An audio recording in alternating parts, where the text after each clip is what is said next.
आउज़ुबिल्लाहि मिनश्शैतानिर्रजीम बिस्मिल्लाहिर्रहमानिर्रहीम। Dear students, अस्सलाम वालेकुम वरहमतुल्लाहि वबरकातुहू। आपको आज के इस लेक्चर नंबर 15 में हम वेलकम कहते हैं। आज हम रेफ्रैक्टिव इंडेक्स के अकॉर्डिंग जो है वो एक और आर्टिकल डील करेंगे। Basically this relation deals with the temperature and wave length and also the pressure. ठीक है जी, ये बेसिकली क्या है, रेफ्रैक्शन का हमने रिलेशन निकालना है। तो स्पेसिफिक भी हम देखेंगे कि जो स्पेसिफिक है आपकी रेफ्रैक्शन वो क्या होती है और मोलर रेफ्रैक्शन जो है वो क्या होती है। तो हम इन चीज़ों को यहाँ पे डील करेंगे। Basically this article deals with the molar and the specific refraction with respect to the temperature, with respect to the pressure and with respect to the wavelength. तो ये सारी चीज़ें आज हम यहाँ पे डील करेंगे। सबसे पहले हम एक कॉन्सेप्ट बना लेते हैं, वो ये है कि जितने भी रेफ्रैक्टिव इंडेक्स हैं, हम उसके लिए एक वर्ड यहाँ पे लिख लेते हैं, रेफ्रैक्टिव इंडेक्स डिपेंड्स अपॉन। जो रेफ्रैक्टिव इंडेक्स है ये डिपेंड करता है तीन तरह की चीजों पे। एक डिपेंड करता है ये प्रेशर पर, एक डिपेंड करता है ये टेम्परेचर पर,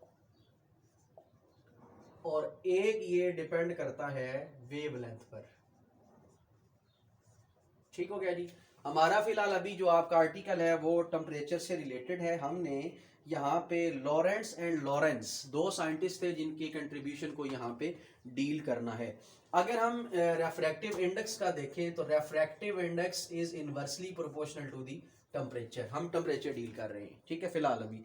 तो अगर हम टेम्परेचर और रेफ्रैक्टिव इंडेक्स का रिलेशन देखें तो टेम्परेचर के इंक्रीज करने से रेफ्रैक्टिव इंडेक्स डिक्रीज कर जाता है। अगर टेम्परेचर आप इंक्रीज करते हैं तो जाहिर बात है रेफ्रैक्टिव इंडेक्स आपका डिक्रीज करेगा, और अगर आप जो है वो टेम्परेचर को डिक्रीज करते हैं, रेफ्रैक्टिव इंडेक्स इससे उलट बिहेव करेगा, रेफ्रैक्टिव इंडेक्स इंक्रीज करेगा। ये हमारा बन गया कॉन्सेप्ट रेफ्रैक्टिव इंडेक्स और टेम्परेचर का जो रिलेशन था। अब इस रीजन की वजह से it can not be regarded as a fundamental constant for the liquid. It is not a fundamental constant for the liquid, therefore we should neglect or we should eliminate the temperature from the relations. Therefore two scientists contributes to eliminate the temperature from the refraction या molar refraction और specific refraction. तो उन्होंने एक relation बताया है, Lorentz and Lawrence ने। Lorentz and Lawrence derived the relationship between refractive index and the density of the liquid. Lorentz and Lawrence, ठीक है, ये दो साइंटिस्ट थे जिन्होंने एक रिलेशनशिप जो है वो दिया। रिलेशनशिप किसके दरमियान था? Relationship between refractive index and density. ठीक है, it is a temperature free relation. और वो रिलेशन क्या था, इसकी डेरिवेशन की तरफ हम नहीं जाते क्योंकि आपका ये शॉर्ट आर्टिकल है, इसकी हम डेरिवेशन की तरफ नहीं जा रहे। सिंपल हम ये याद रखेंगे, ये आपका फार्मूला है, ठीक है जी, और मल्टीप्लाइड बाय 1/d। अगर आप इस रिलेशन पे गौर करें तो इसमें किसी किस्म का टेम्परेचर यहाँ पे मेंशन नहीं है। And basically this is the refractive index, n भी रिफ्रैक्टिव इंडेक्स, ये कांस्टेंट और डी क्या है, बेसिकली डेंसिटी। तो यहाँ पे कोई टेम्परेचर मेंशन नहीं किया गया। तो अब आर क्या है? आर बेसिकली यहाँ पे जो चीज डील की जा रही है, अब आर क्या है? एन तो रेफ्रैक्टिव इंडेक्स हो गया, लेकिन आर क्या है? R is the specific refraction और रिफ्रैक्टिविटी। ठीक है जी, आर इज द स्पेसिफिक रेफ्रैक्शन।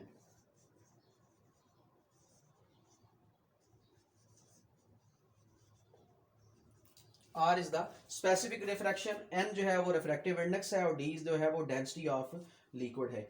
इसी तरह जो है वो आप क्या देखते हैं कि मोलर रेफ्रैक्शन क्या होती है? Molar refraction it is basically the product of two things. अगर हम मोलर रेफ्रैक्शन की बात करें, दूसरी टर्म हम इस्तेमाल करने लगे हैं, molar refraction it is denoted by R M.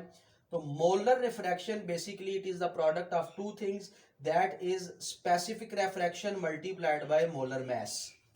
ठीक है, it is a product of specific refraction, ठीक है, and the molar mass of the liquid. तो अब हम यहाँ पे अगर आर की वैल्यू पुट करें जो हमने ऊपर रखी है, तो ये आर आपका क्या बन जाएगा? R M is equal to, इस आर की जगह पे ये वैल्यू पुट की जाए अगर, तो n square -1 divided by n square plus 2 multiplied by 1/d as it is. ये आपका किसकी जगह पे आ गया, r की जगह पे, और m आपका इसी तरह मल्टीप्लाई हो रहा है। तो इसको आप सिंप्लीफाई भी मजीद कर सकते हैं। आप ऐसे लिखें rm is equal to n square minus 1 n square plus 2 multiplied by m by d, that is the molar refraction expression. ठीक है जी, ये आपका मोलर रेफ्रैक्शन का एक्सप्रेशन है। तो ये हमने यहाँ पे जो है वो कैलकुलेट कर लिया। और मोलर रेफ्रैक्शन का जो यूनिट है वो है मीटर क्यूब पर मोल। ठीक है, इसका जो यूनिट लिखा जाता है दैट इज मीटर क्यूब पर मोल। सॉरी नहीं आता। ठीक है जी, मीटर क्यूब पर मोल, ये इसका जो है वो यूनिट यहाँ पे बन जाएगा। अब हम इससे रिलेटेड जो है वो कुछ न्यूमेरिकल प्रॉब्लम्स करते हैं जो आपके लेवल पे यहाँ पे दी भी गई हैं। वो बेसिकली मोलर रेफ्रैक्शन से रिलेटेड प्रॉब्लम्स हैं, उनको यहाँ पे अब हम डील करते हैं। इसको मैं यहाँ से रेज कर देता हूँ। उन प्रॉब्लम्स की तरफ हम आते हैं कि वो प्रॉब्लम्स क्या हैं और उनके अंदर इन चीज़ों को मेंशन किया गया है। अब प्रॉब्लम नंबर 1 जो यहाँ पे लिखी गई है that is refractive index of carbon tetrachloride. The refractive index of carbon tetrachloride at 20 degree is 1.4573. Calculates its molar refraction. Calculate its molar refraction if its density is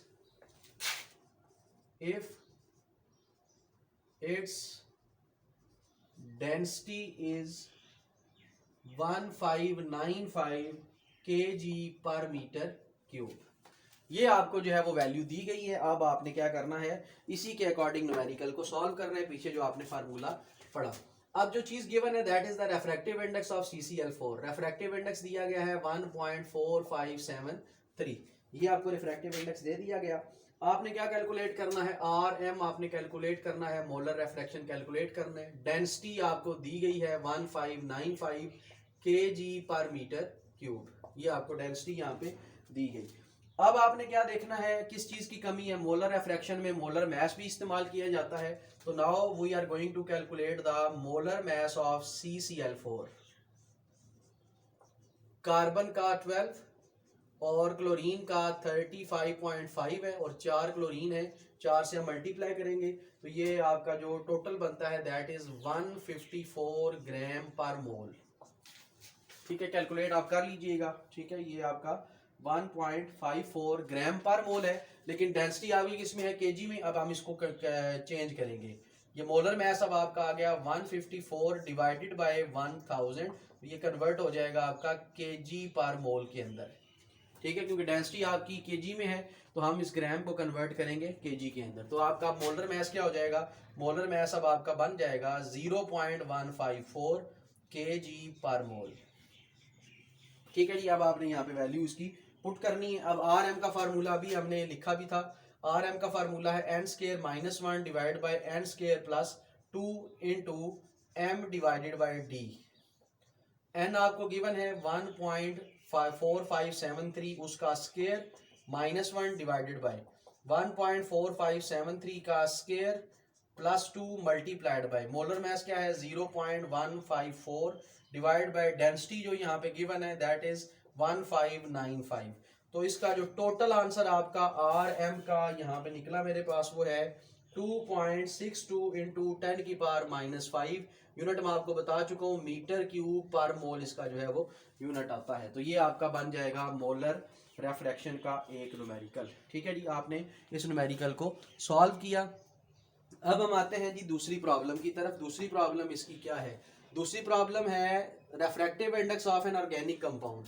एक ऑर्गेनिक कंपाउंड जो है वो आपको दिया गया है, हम उसकी अब निकालते हैं मोलर रेफ्रैक्टिविटी इसकी जो है वो कैलकुलेट करते हैं कि इसकी रेफ्रैक्टिविटी जो है वो क्या है। स्टेटमेंट में आपको लिख देता हूं, refractive index of an organic compound. Refractive index of organic compound, वो कोई सा भी हो सकता है, वो भी 20 डिग्री पे इज 1.5044। रेफ्रैक्टिव इंडेक्स किसी भी ऑर्गेनिक कंपाउंड का दिया गया है, उसकी डेंसिटी गिवन है, इट्स डेंसिटी इज 872 kg पर मीटर क्यूब।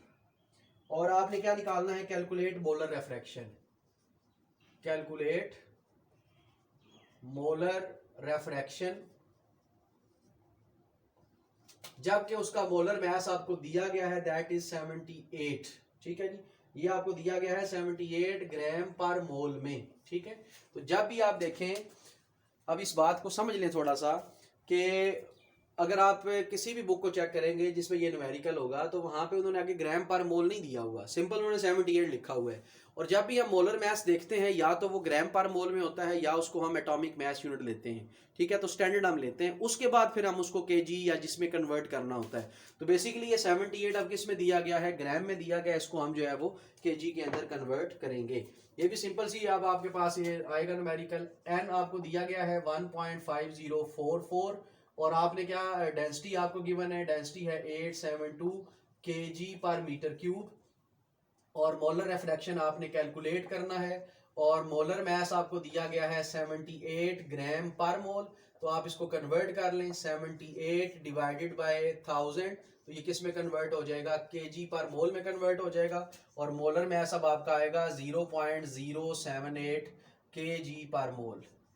ठीक हो गया जी, ये आपके चार चीजें जो है वो तीन चीजें गिवन है। अब आपने क्या करना है, इसमें सिंपल वैल्यू पुट करनी है। अब आपका जो फार्मूला बनेगा आर एम का, वो बेसिकली क्या है, n square minus 1 divide by n square plus 2 M by D. N आपको दिया गया है 1.5044 माइनस 1, इसका स्केयर आ गया, डिवाइड बाई 1.54044, उसका स्केयर प्लस 2 आ गया, और मोलर मास आपको दिया गया है 0.078 डिवाइड बाय डी, जो निकला है आपका वो है 872। तो आर एम का जो आंसर मेरे पास बना है वो है 2.65 इंटू 10 की पावर -5 मीटर क्यूब पर मोल। ठीक है जी, ये इसका आ जाएगा आंसर। तो ये आपका एक पोर्शन जो है वो कंप्लीट हुआ, जिसमें आपने मोलर रेफ्रैक्शन और स्पेसिफिक रेफ्रैक्शन को जो है वो डील किया।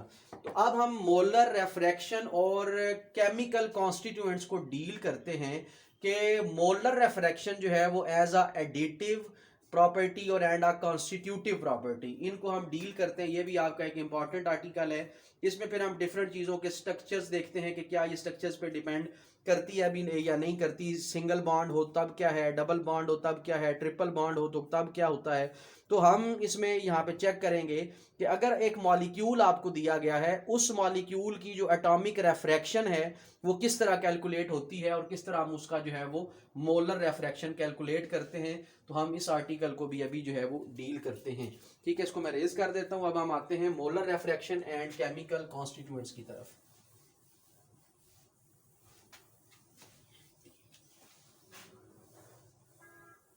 Molar refraction and the constituents.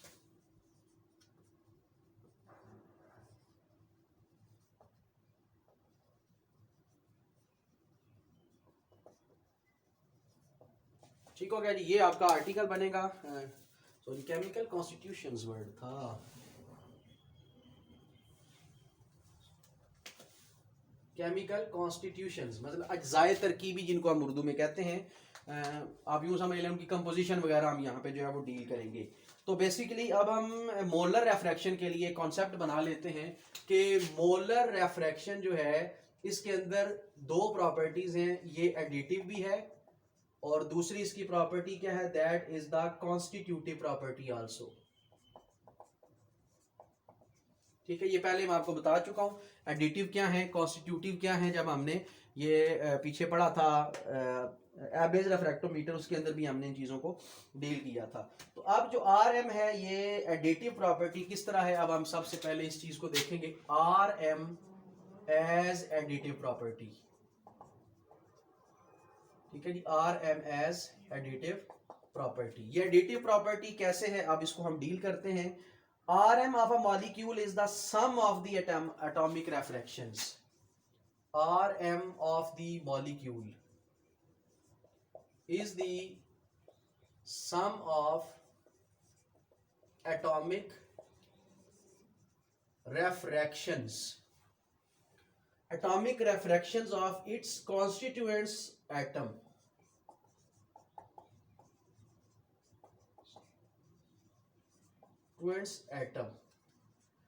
Jin atom से मिल के मॉलिक्यूल बना हुआ है उन एटम्स के एटॉमिक रेफ्रैक्शन को ऐड करने पर मोलर रेफ्रैक्टिविटी गेन होती है।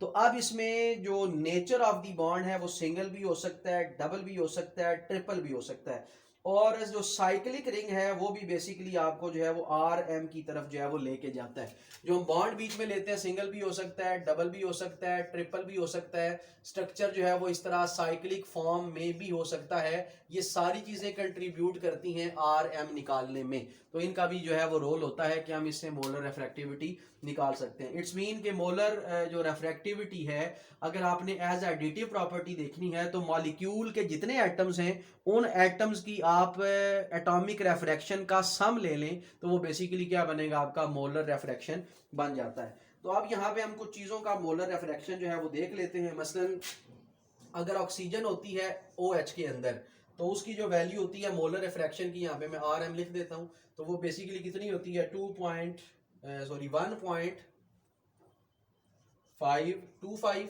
ये याद आपको करना पड़ेगा टेबल इन।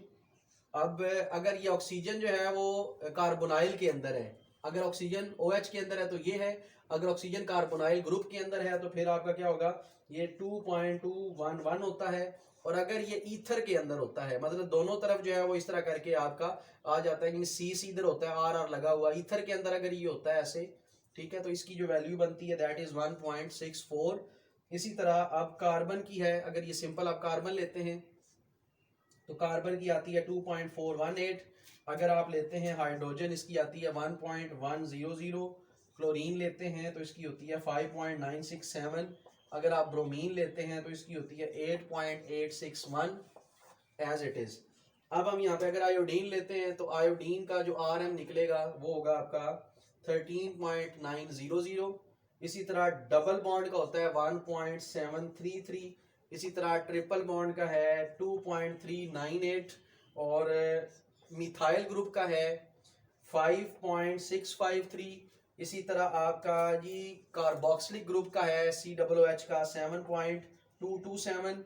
इसी तरह आपका हाइड्रोक्सल का सिंपल अलग से, ठीक है, एक O का है, नहीं अब हाइड्रोक्सल का है, पूरे हाइड्रोक्सल का अलग से, इसका है आपका 1.518। और इसी तरह 3 मेंबर रिंग अगर हो, ठीक है, ये 3 मेंबर्ड रिंग अगर होती है तो उसका आता है 0.710। और इसी तरह अगर 4 मेंबर्ड है तो फिर आपका आता है 0.480।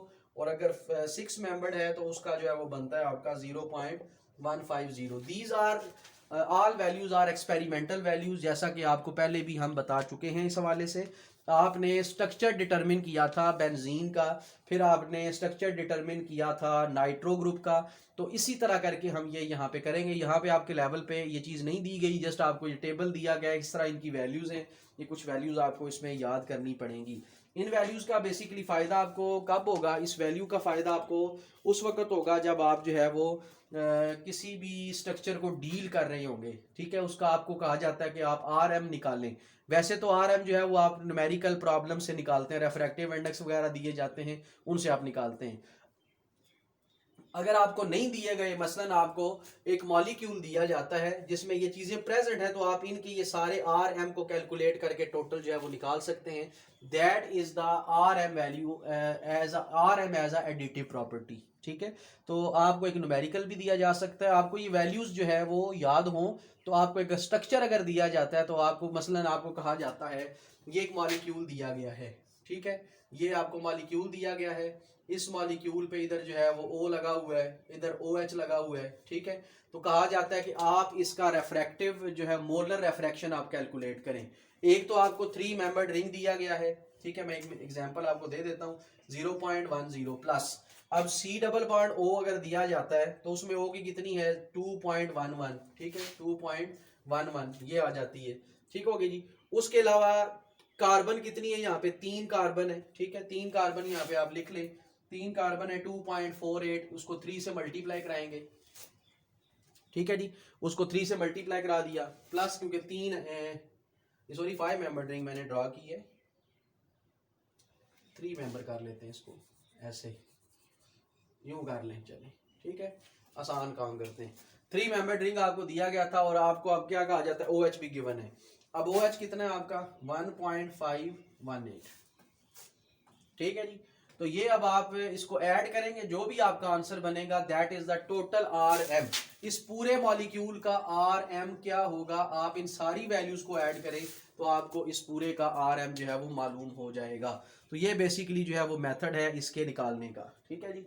तो हम इसकी डिटेल में नहीं जा रहे क्योंकि ये आपके लेवल पे इतना ही जो है वो दिया जाता है। तो अब हम आते हैं जो RM है as a constitutive property. RM जो कॉन्स्टिट्यूटिव प्रॉपर्टी है उसको जो है वो हम डील करते हैं कि RM किस तरह कॉन्स्टिट्यूटिव प्रॉपर्टी लिया जाता है और कैसे हम इसको डील कर सकते हैं।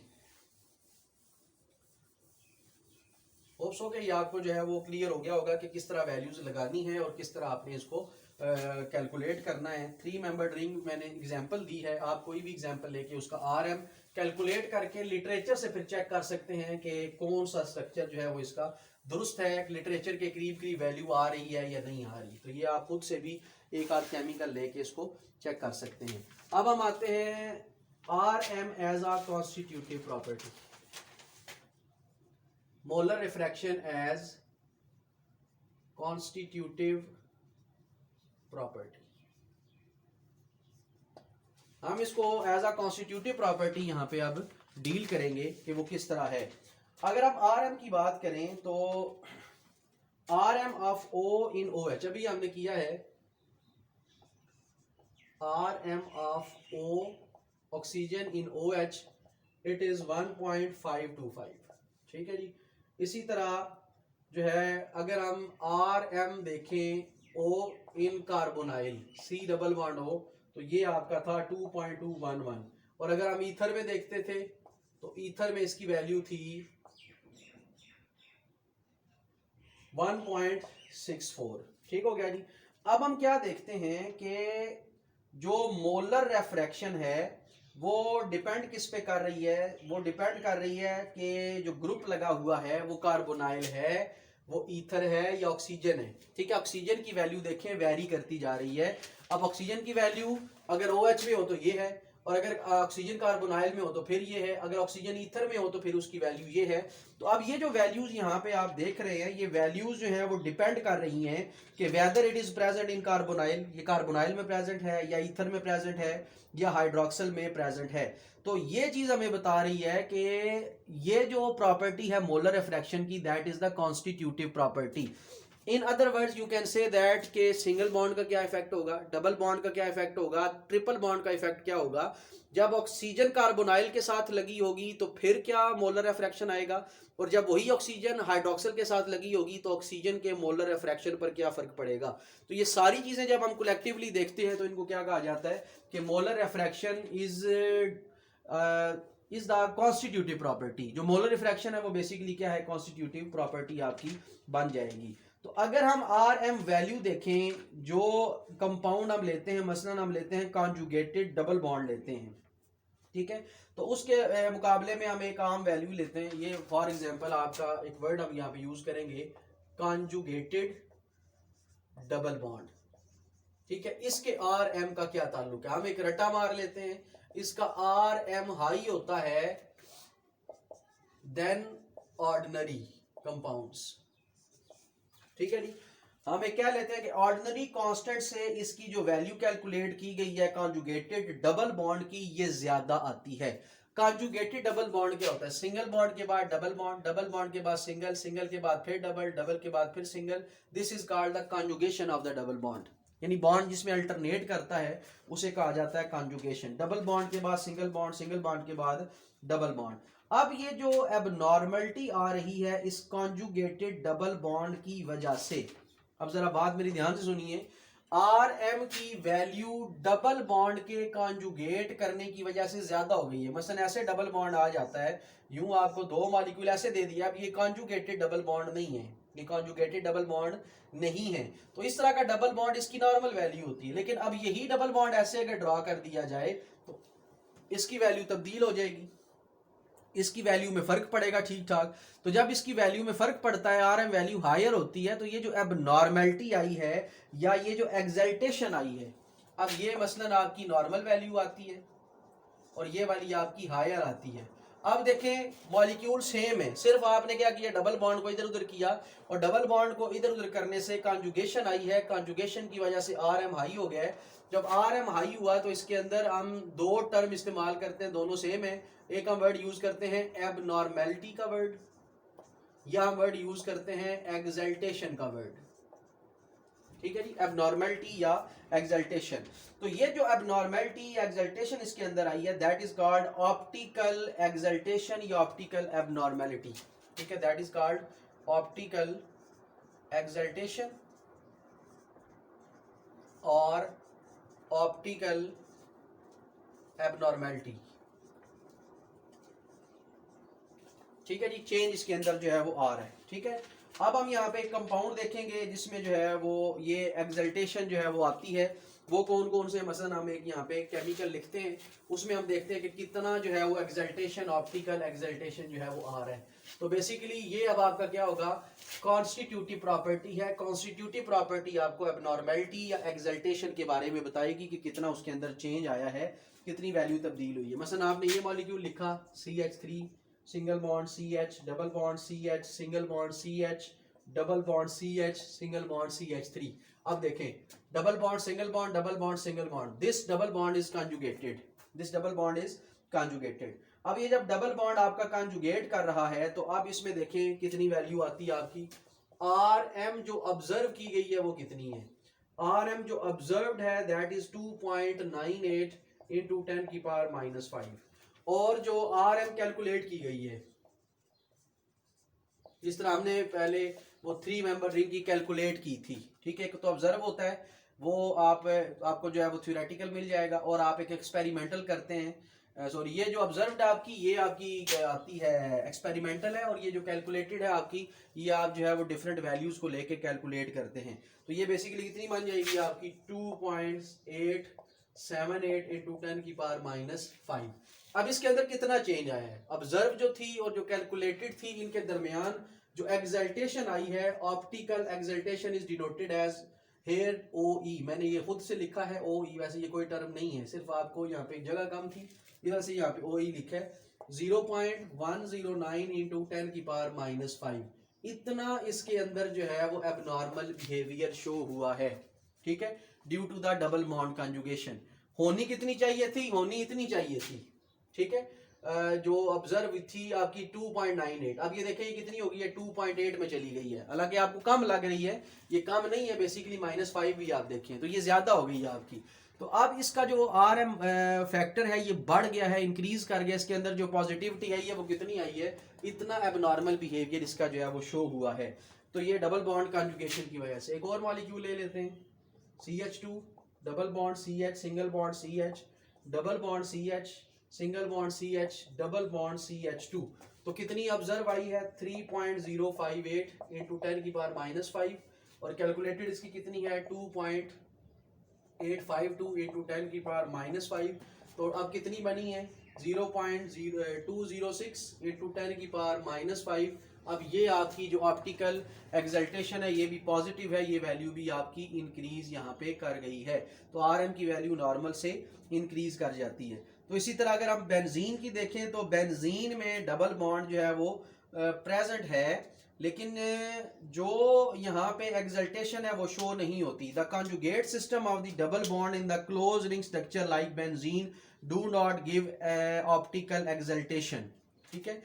अब ये याद रखिएगा, ऑप्टिकल एक्सल्टेशन डबल बॉन्ड वो होगा जो नॉर्मल चेन आप ले रहे होते हैं, ठीक है। अगर आपका वो रिंग स्ट्रक्चर है, जिस तरह बेंजीन हो जाता है, हम नेफ्थालीन लेंगे, एसिडोफिनोल लेंगे, एंथ्रासीन लेंगे, स्टाइरीन वगैरह लेते हैं, उनके अंदर जो है ऑप्टिकल एक्सल्टेशन तो होती है, लेकिन बेंजीन जिस तरह है या जो आपका कंजुगेटेड सिस्टम है डबल बॉन्ड का, ring structure, close ring structure, उसमें एक्सल्टेशन नहीं होती। तो ये शॉर्ट सा एक आर्टिकल था कि अगर हम बेंजीन में देखें ऑप्टिकल एक्सल्टेशन तो वो शो नहीं होती, एंथ्रासीन में होती है, नेफ्थालीन में होती है, स्टाइरीन में होती है, तो वो ऑप्टिकल एक्सल्टेशन वहाँ पे जो है वो शो होती है। तो उसके डिफरेंट रीजंस हैं, वो इंशाल्लाह हम नेक्स्ट लेक्चर्स की तरफ जब जाएंगे तो इन चीज़ों को डील करेंगे। ठीक हो गया जी, ये है आज का आपका इसका लेक्चर, फ्रेश लेक्चर है आपका।